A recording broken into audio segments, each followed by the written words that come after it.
Good morning friends, welcome to my YouTube channel. तो कल हमने बात की थी राजा ज्ञानचंद यानी कि गरुड़ ज्ञानचंद के बारे में। तो फ्रेंड्स आज हम पढ़ेंगे राजा उद्यानचंद। राजा उद्यानचंद का शासनकाल जो था 1420 से 1421 ईस्वी। जैसे कि आप जानते हैं, इसके दादा ज्ञानचंद ने नीलू कोठायत को धोखे से मरवाया था और नीलू कोठायत के दोनों लड़कों यानी कि सूजू और वीरू उनकी आंखें निकलवा दी थी, जिस कारण उद्योचंद को काफ़ी ग्लानि महसूस होती है। इसी वजह से राजा उद्यानचंद अपने शासनकाल में कई स्थानों में मंदिर वगैरह बनवाता है तथा ब्राह्मणों से पूजा पाठ या अनुष्ठान भी करवाता है। साथ ही साथ में उद्यानचंद ने चंपावत में स्थित बालेश्वर मंदिर का जीर्णोद्धार भी करवाया था, जिसमें इसका सहयोग कुंज शर्मा तिवारी ने दिया था। कुंज शर्मा तिवारी जो था वो एक गुजराती ब्राह्मण था गाइज। साथ ही साथ में इसके अनुसार बद्रीदत्त पांडे के अनुसार उद्यानचंद ने ही इस मंदिर का निर्माण भी करवाया था। परीक्षावाणी के अनुसार बालेश्वर मंदिर समूह का निर्माण 1272 ईस्वी में चंद राजाओं ने करवाया था। परीक्षावाणी में ये बोला गया है कि जो बालेश्वर मंदिर समूह का निर्माण है वो 1272 में चंद राजाओं के समय हुआ था। इसकी जो मरम्मत करवाई थी चंद शासक विक्रमचंद ने भी इसकी मरम्मत करवाई थी। तो जैसे कि आप जानते हैं, जो हमारा बालेश्वर मंदिर है वो हमारा चंपावत में स्थित है और ये है पूर्वी रामगंगा के किनारे। और ये जो चंपावत में स्थित बालेश्वर मंदिर है ये नागरसरी में निर्मित है और आप जान ही चुके हैं, इसका जीर्णोद्धार जो किया था वो राजा उद्योचंद द्वारा किया गया था। कीर्ति स्तंभ पर उत्कीर्ण शिलालेख के अनुसार इसका निर्माण काल 1371 ईस्वी बोला गया है, यानी कि जो हमारे इतिहासकार डी शर्मा उनके अनुसार। मानस खंड में कहा गया है कि इसकी स्थापना वानरराज बाली के द्वारा भी की गई थी और कुछ इतिहासकारों का मानना है कि अंतिम मरम्मत 1796 में गोरखा सूबेदार महावीर थापा द्वारा भी करवाई गई थी। और साथ ही साथ में गाइज इस मंदिर से हमारे कत्यूरी शासक देसर देव का 10वीं शताब्दी का ताम्रलेख, नेपाल शासक क्राचल देव का 1223 ईस्वी का ताम्रलेख, 1410 ईस्वी का ज्ञानचंद व 1423 ईस्वी का उद्यानचंद का लेख भी प्राप्त हुआ है। तो फिर से मैं रिपीट कर देती हूँ, इस मंदिर में कत्यूरी शासक देसर देव का 10वीं शताब्दी का ताम्रलेख, नेपाल शासक क्राचल देव का 1223 ईस्वी का ताम्रलेख, 1410 ईस्वी का ज्ञानचंद का व 1423 ईस्वी का उद्यानचंद का लेख प्राप्त हुआ है। तो नेक्स्ट हम बात करेंगे राजा विक्रमचंद के बारे में। राजा विक्रमचंद का जो शासनकाल था वो था 1433 से 1437 ईस्वी। इस राजा के टाइम में क्या हुआ था, बालेश्वर मंदिर ताम्रपत्र के अनुसार विक्रमचंद ने भी बालेश्वर मंदिर की मरम्मत करवाई थी। और जो ये ताम्रपत्र मिला है गाइज, ये श्री कुंज शर्मा नामक ब्राह्मण के नाम का है। विक्रमचंद ने जीर्णोद्धार पूरा करके श्री कुंज शर्मा तिवारी को ही यह भूमि प्रदान की थी। नेक्स्ट हमारा राजा है राजा भारतीचंद। राजा भारतीचंद का जो कार्यकाल है फ्रेंड्स वो है 1437 से 1450 ईस्वी।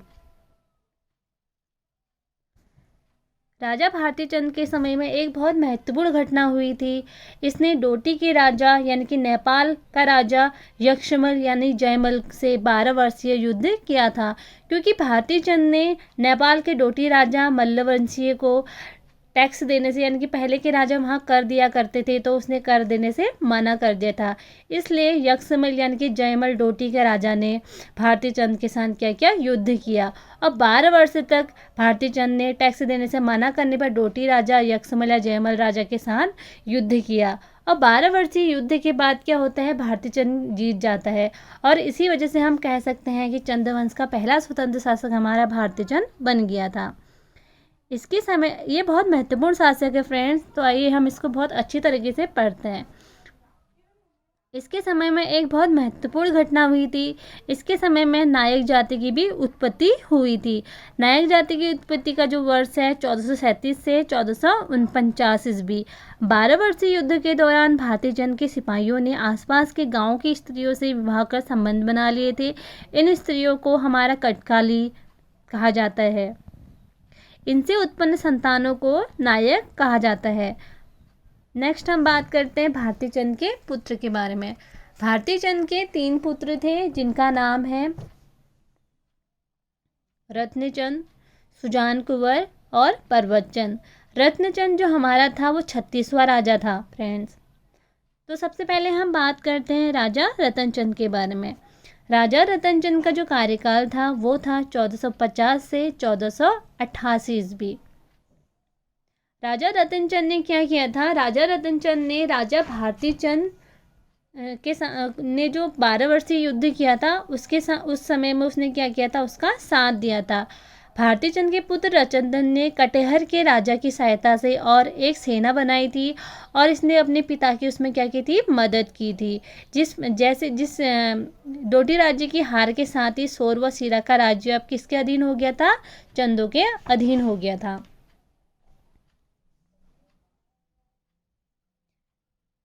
नेक्स्ट हम बात करते हैं राजा रतनचंद के बारे में। राजा रतनचंद से प्रभावित होकर इसके पिता भारती चंद ने इसको चौगरखा परगना जो क्या है रौत में दिया जाता है। रौत यानी कि रौत जो भूमि थी वो बहादुरी के लिए दी जाती थी। जब भी कोई सैनिक या फिर कोई इंसान वहाँ पर बहुत अच्छा बहादुरी का काम करता था तो राजा उसे एक भूमि दिया करता था जिसको हम रौत भूमि के नाम से जानते हैं। नेक्स्ट है 1450 में इसने भारती चंद ने अपने जीवित रहते ही भारती चंद ने रतनचंद को क्या कर दिया था? राजा बनाया था।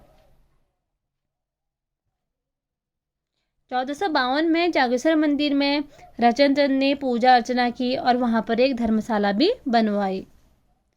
साथ ही साथ में डोटी राजा से पुनः युद्ध भी यहाँ पर होता है। उस टाइम डोटी का राजा जो था वो था नागमल। रतनचंद जो नागमल के साथ युद्ध करता है तो वहाँ पर नागमल क्या होता है? हमारा मारा जाता है। साथ ही साथ में हम अन्य महत्वपूर्ण फैक्ट भी जानते हैं फ्रेंड्स। ऐसा माना जाता है कि चंदों में पहला भूमि बंदोबस्त जो था रतनचंद ने करवाया था। डोटी विजय से उत्साहित होकर रतनचंद ने जुमला, बजांग तथा थल के राजा को भी हराया था। जुमला का राजा जो था वो था जगन्नाथ भट्ट, बजांग का राजा जो था खड़कू सिंह और थल का राजा जो था सूर सिंह मेहर। ये तीनों राजा हमारे क्या थे? मांडलिक राजा थे। इस वजह से इन तीनों राजाओं ने प्रतिवर्ष रतनचंद को टैक्स देना मंजूर किया।